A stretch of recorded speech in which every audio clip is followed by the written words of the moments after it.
Hello ladies and gentlemen, this is Sir Cypher here with Let's Play Wargame Airland Battle. One sort of idiosyncrasy of the interface is that you can never get away from this chat over here on the right hand side. So every time you join, you always, regardless, unless you're actually in a game, you have to watch people argue about something stupid like where the difference between where you stow ammo in a tank, and everyone's just mad. But anyway, this is the second campaign, Fortress Oslo. We're going to be playing as NATO. I put all this in the thread, but basically we have to capture Oslo, Copenhagen, and Stockholm in less than 12 days. We're going to be fighting against the computer playing as those dastardly communists. So we get these weather reports where there's going to be various sort of political and different situations that'll pop up, and we'll get messages. And these actually kind of affect the game because, as you see, we have certain abilities here. And like if the weather gets bad, we might lose our ability to do naval bombardment or launch airstrikes or whatever. Different situations can cause problems. But what we do have here is the 1st Infantry Brigade in Kiel. So we're going to move that up and attack this Soviet Mechanized Division in Aarhus. Thank you, Thread, for telling me how to pronounce it. You can kind of tell what sort of unit something is by its icon. Normally, mechanized divisions have an APC there, so that's a British or some sort of East German version of the BMP. So we'll move up to fight this East German. It might even be the same one that we were controlling in the campaign. I already forgot what that one was called. Now, people say we should bring in the 82nd Airborne in Malmo. So, we're going to do that. But before we do that, you see we have those abilities. And one of the ones that's free is aerial recon. So we can recon the area first, see what's there. There's the 7th Naval Assault Division. Looks like a Marine unit. That's what naval assault sounds like. Niebietsky Brete. Don't know what that means. But anyway, so we can see what they have. Lots of planes. Fortunately, no heavy tanks, which is going to be important. The most powerful tank they have is the T-55.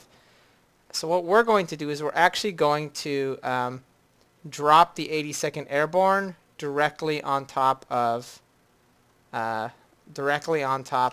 Malmo. And in order to make this a little bit easier, I'm actually going to call in a naval bombardment on the thing first, so they'll lose an additional 2 morale. So by the time we engage them, they should be all the way down to 2 morale. We'll have 6, which is going to be very important because if you airdrop directly on a unit, the battle is going to be a little bit different than what you might expect. So because we did that, we only need 1,000 victory points, so we have a pretty decent chance of winning this.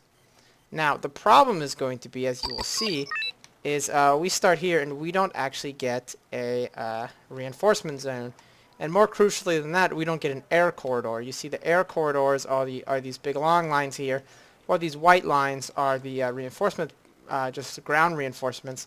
So while we have really good Air Force support here, we can't use any of it until we capture a zone.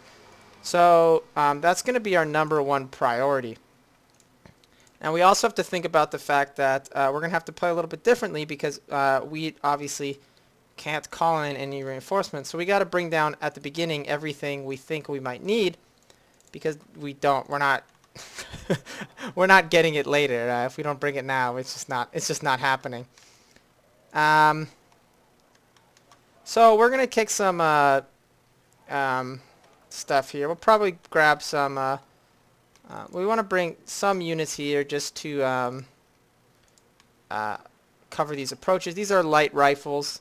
These are basically the same as a normal rifleman squad, but instead of the M72 Law, we have the Dragon missile, which is pretty much garbage, but it's interesting that it's a full infantry unit and it comes with an ATGM.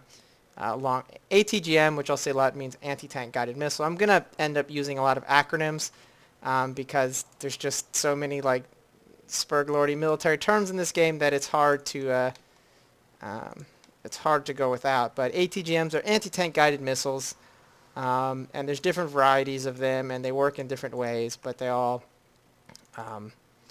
are missiles that you shoot at tanks, and they're guided in that they actively have some way of heading towards their target, as opposed to like a rocket. So the other issue we're gonna run into is we don't have any heavy AA. All we have is Stinger missiles. That's kind of unfortunate, but what is fortunate is Stingers are actually probably the best man-portable missile in the game. They're actually quite good. So hopefully they can just handle it for us. We won't be too screwed by a lack of a heavy anti-air. Our only artillery support here is going to be these M113 mortar carriers, basically. We're also going to bring some cargo trucks, just because we're going to end up probably having some units, like the Stingers and stuff, that are going to need to be resupplied, but they're going to be too far away from the FOB for whatever reason. Okay, now normally I'm not going to show all the deployment stuff, but I feel like I want to show it at least for the first time I use each faction, because it might be interesting to people to see kind of like what I'm doing, and to get a view of all of the different sort of units. Now,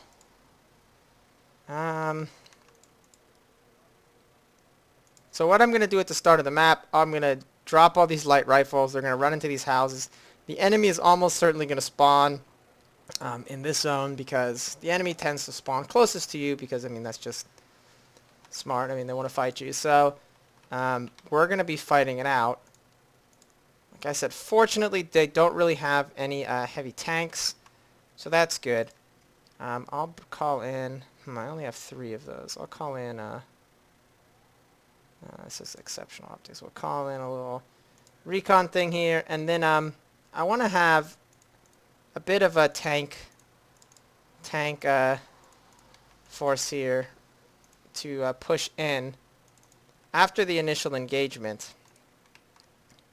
Just and then I'll also bring some. I'll have a couple.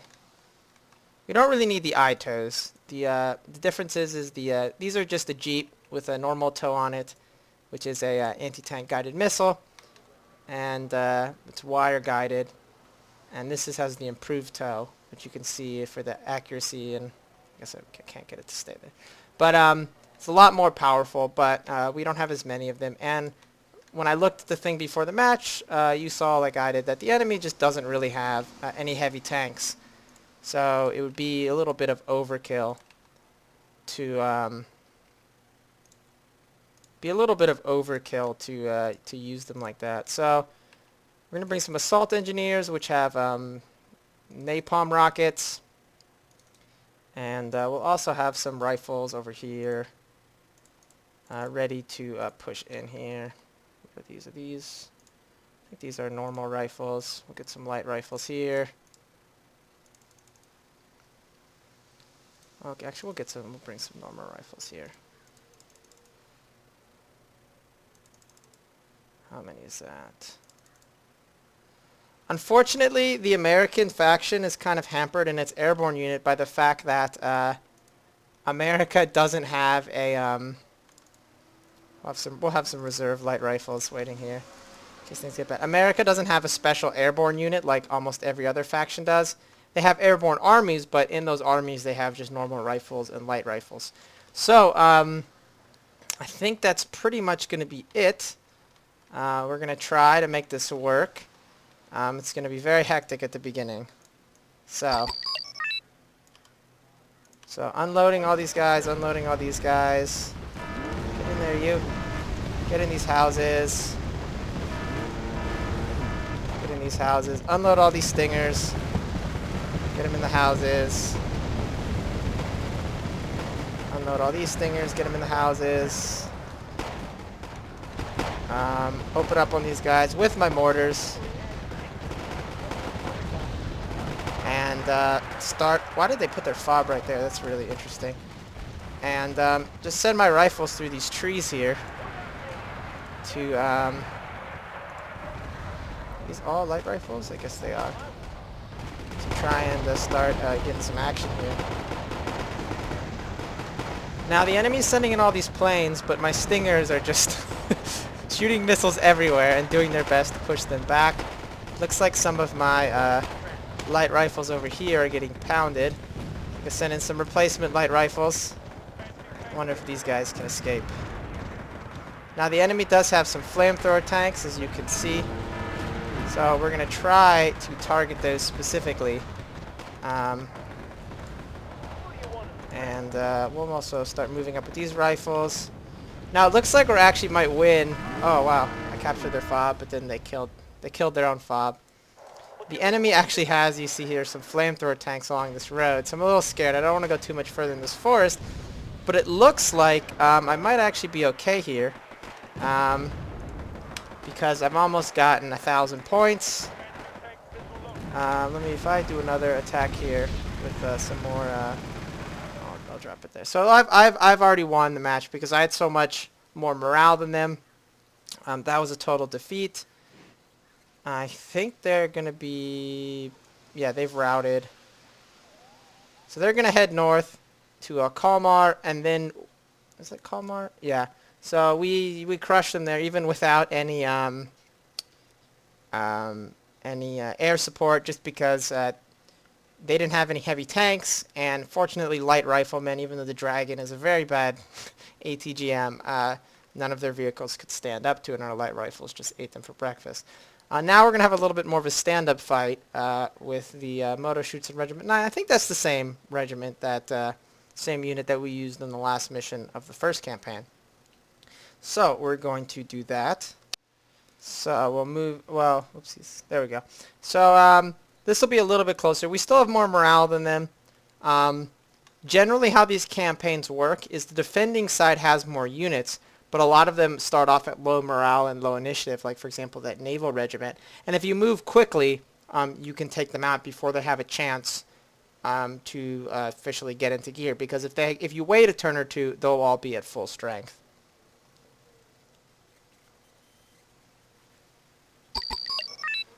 So this is very familiar, except now we're coming from this side instead of them. Now, this British unit faction is pretty good. There's really no, they don't really have any glaring holes. The biggest problem is that they don't have very good. There's not very good AA, but we do have a pair of tornadoes, which are pretty solid. Pretty solid air superiority fighters. They're about as good as any other nation's top tier air superiority fighters. So we should be okay. The lack of AA is because our only sort of AA thing we have right here is the tracked rapier, which is really more designed to kill helicopters. It can kill planes, but as you can see, if you look at its range for its missile, it only has 2,100 meter range, which is not very good. Most of the radar-guided AA is closer to like 3,500 meter range for planes. But we're just going to have to make it work.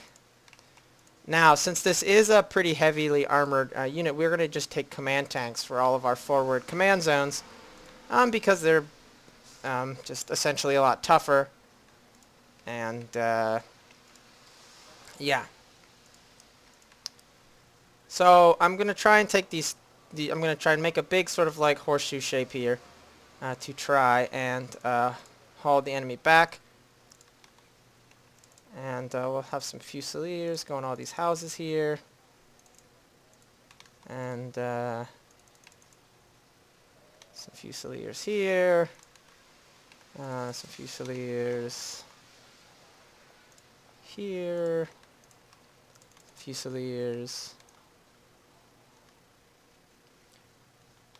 Yeah, the whole British naming system for units always sort of like confuses me, because like there's all these units that do the same thing, and they have different names, I guess, because of some Napoleonic War era bullshit, basically. But you know, Fusiliers are just normal infantry. I think they used to use a different kind of musket or something, you know, like 300 years ago. But now they're just normal units. So we're gonna get some Challenger tanks here. These are the best tanks that the British have. They're like all British tanks. They're a little slow, but they're pretty powerful, and so I'm a pretty big fan of them. So your Challenger there. We get a Challenger here. We'll get a Striker. Striker is a ATGM platform. It's not that good because it doesn't have very good accuracy, and the missiles travel pretty slow. So I'm not a super big fan of it. But hey, you know, it gets the job done. So half the time the advantage of an ATGM is less the actual ATGM itself and more if the enemy starts driving up to an area and they see a bunch of missiles coming out, they don't know it's something crappy like a dragon or whatever. They're just like, oh crap, it's ATGMs, and they get scared, and it's easier for you to do whatever you're trying to do. So let's see here. We'll get another tracked rapier. Got the Fusiliers. We got the Chieftain. We got the Challengers. I'll get a tow helicopter. We'll get some more green jackets. We'll get a recon helicopter. And I think we should be good. We might as well get some more. Might as well get all the blowpipes. Blowpipes are really, like, whereas stingers are really good, ground infantry man pads. Man pad stands for man portable air defense. You'll also see, if it's American, you'll see LAAD, LAD, which stands for low altitude air defense, which just sort of by definition, all man pads are low altitude air defense, because obviously, you know, they don't go very high. So they are, you know, they're for low altitude. They're man portable. And they're just, they normally are more for killing helicopters, because jets in this game fly pretty fast. They have a lot of hit points, and it's hard to shoot them down with just a single missile. But helicopters are pretty wimpy. But anyway, the blowpipe is just really bad. It's not a very good missile. But what are you gonna do? So. Green jackets are recon infantry. I think they're called green jackets because they sort of share lineage with the sort of the 95th rifles, the British rifles during the Napoleonic Wars. So you know, there's that. So put these back here. So we'll get all these guys all situated here. It's often better to put your infantry not on the edge of a city block. It's better to put them like inside the city, because that way they really block line of sight. And since most infantry weapons are pretty short, that way you can just sort of like almost like, you know, sucker punch the enemy when they come in to mess with your stuff. So we got all sorts of stuff here. We got a command vehicle. Okay, they're coming up here. And then our main advantage here with this British unit is our tanks. The Chieftain Mark 10 is just a really good tank. It's very solid. It has a lot of health. Well, it doesn't have a lot of health, but it has a lot of armor for 65 points. It has a very good gun. Its only issue is that it's quite slow most of the time. So that's obviously a problem. but it sort of makes up for it with all of its other upsides. Now we do have some enemy artillery there. I guess I could call in some artillery of my own. Yeah, why not? So we'll call in. We've got some points. We'll call in some British artillery, and we're gonna just sneak up here a little bit with the chieftain and see what's going on. Another thing I'm actually gonna do is since I know there's some stuff here, what I can do is drop some bombs on it with my Harriers, and then if the enemy Air Force comes out, which it normally does, I can try and shoot it down with my tornadoes. So we'll see. So my Harriers are coming. Oh, actually, there's a enemy helicopter for my Harriers, for my tornadoes to shoot down. So it looks like there is some enemy AA in this forest. I just got their command tank in a stroke of luck. Sadly, it looks like the enemy Air Force isn't coming out to play. So I'll just keep on. I'll have all my tornadoes go screw with these helicopters. Oh wow, there's enemy AA there. Well, I can still snipe some helicopters probably. I'll vac them. No need to get greedy. And we'll go see if my chieftain can take out these. Wow, that's a tough BMP. Wow.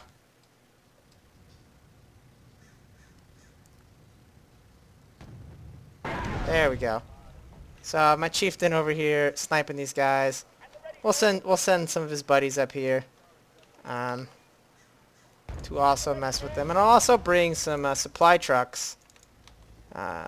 This is kind of dangerous because supply trucks obviously, well not obviously, but supply trucks can explode. But they can be pretty useful to have near conflict because then your troops don't have to come all the way back to the fob. I guess they're pretty close to the fob, it's fine. So my chieftain just here sniping some BMPs. I'm not sure why they're not shooting back at him. They do have ATGMs. Maybe they just can't see him. Well, it's good. He's getting some veterancy. The enemy air cover didn't actually seem that bad. But actually now my abbots are here. So now I can unload on these. These are enemy supply trucks. So if you hit them right, they'll actually explode. So let's see here. We'll move my green jackets up. Chieftains aren't that expensive, but you know, hey, you don't want to waste points if you don't have to. So we'll see here. So blowing up some supply trucks. It's generally better. Oh wait, I just realized. Of course, there's nothing coming from there because they can't. They can't reinforce from that area anymore. I'm not sure why it took me so long to realize that. So it looks like the enemy is most likely going to be coming from this direction now. So I guess I better see what's going on over here instead. Still looks like I think we have a generally pretty good setup here. Probably should bring some more Fusiliers to go into these woods here. Oh, what is all this business? Oh, look at that. Looks like lots of enemy vehicles here, just begging to get cluster bombs dropped on them. So we're gonna try and do that. Uh-oh, a cub. That's not good. And then if any enemy planes come out,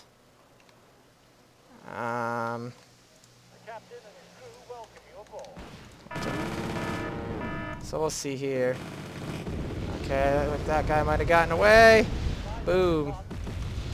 No enemy planes coming, which is pretty nice. But I think that I'll see here. If I kill that cub, then I guess my my tornado should have free reign to just shoot the crap out of these enemy helicopters. Generally speaking, oh shoot, get them tornadoes. Here's some enemy MiGs coming. Generally speaking, you don't want to fight enemy helicopters with your very expensive air interceptors, but you know, let's see here. I wonder if I can drop a bomb on these jokers with my Harrier. I think it's almost out of fuel. Yeah, I think it's gonna have to retreat. But that was pretty good. We can drop, so we can just keep artillerying this area. We almost are at 1,000 points. Oh no, my poor Harrier. Oh, crap.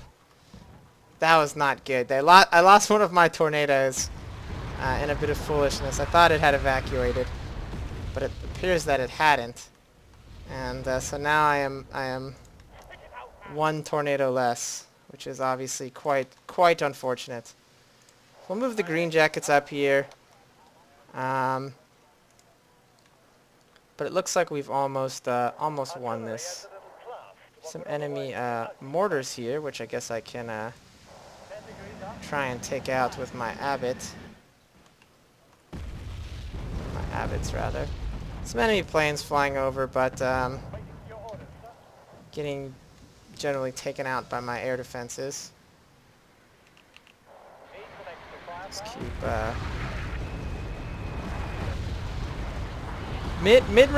mid-caliber artillery in this game is actually not super useful. Mortars are pretty useful because they have a fast rate of fire and they're pretty cheap. And super heavy artillery is useful because it just does so much damage, so it's good for sniping enemy units. But medium range artillery is kind of a little bit disappointing most of the time. Because even if it hits, it just doesn't have. You can see here these shells are landing all over here, and oh, that one did something. But generally, it's not super useful, especially compared to how powerful just having a plane come and drop a bomb on the enemy is. And also, planes can't run out of supplies. Well, I mean they can, but not in this game. Planes have essentially infinite supplies. Now, I want to just see if I can head down here, because I think the enemy probably has, because they always like to hide their command truck in this little forest. So, if it's there, it's obviously going to get blasted. I'm still quite beside myself with the fact that I lost my oh, it's a cub. I lost my oh no. Reverse. I lost my very expensive tornado. No. Lost my very expensive tornado to some BS essentially. We'll send some just send some normal planes here to kill this helicopter. It's not a horrible idea to just use planes with guns to kill helicopters sometimes. I could actually just drop a bomb on it at this point. But if the enemy has anything around, you obviously don't want to do it. So that was a total defeat. So we can hear the battle might still go on for one more day. Oh no, total victory. They were routed. They're going here, Stavanger. Unfortunately, they're not going to Copenhagen, where we could chase them. So, now we have another choice here, which I'll leave for the next day, because obviously we're not going to be able to deploy any more units on the next turn. We only have 10 little political points here. So the North Korean mobilization, those dang North Koreans are mobilizing. So if you looked at the reinforcement tracker, one of the units we have available on the last day, or not on the last day, but on day 4 would be the 101st Air Assault, which are helicopter based. So we can keep them, or we can accept their departure. If we do that, we get 20 political points. But if we don't do that, then it's going to be bad in North Korea. Now, this doesn't necessarily mean that we'll never get to use them. It's possible sometimes that units will get called to other theaters, but then it'll turn out they aren't needed there, and they'll come back, and you can deploy them later. But this is a decision we have to make. So please, vote in the thread if you think we should send the 101st, or we should keep them around in case we need them. So that's going to be day one. You can see here we chase these two guys out. Probably on day two, I'm going to finish off this Russian unit before it can refit, and the 1st Infantry Brigade will probably just sit tight for a second before it heads across the ocean here, depending on what happens. So, thank you for watching, and have a nice day.